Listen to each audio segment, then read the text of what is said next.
Good morning mga kapromdi. At ito po, dito naman tayo sa taniman po natin ng sitaw. So itong ibang area, no, yung unang naitanim po natin ay nakatusok na po, no, yung ating pong mga tanim po na sitaw. Yan, sibol na po sila.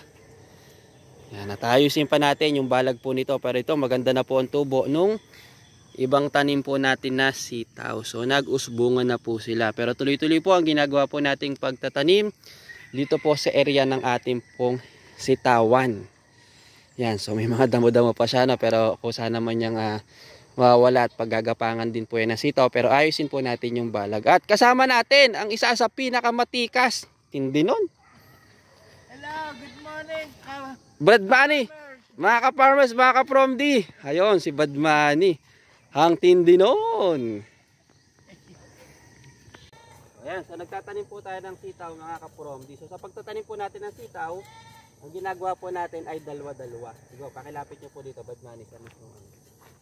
Ayan. So dalawa-dalawa po at pinaglalayo po natin. Na po, para hindi masyadong magkakadikit yung ugat. Tapos mababaw lang po yan, matabunan lang po na sapat. Tapos ang layo po niya kahit kalahating dangka lang, pwede na po yan. Lalo kung ang lupa pa naman po ay malakas pa. Okay, gusto nyo isang dangkal, pwede rin.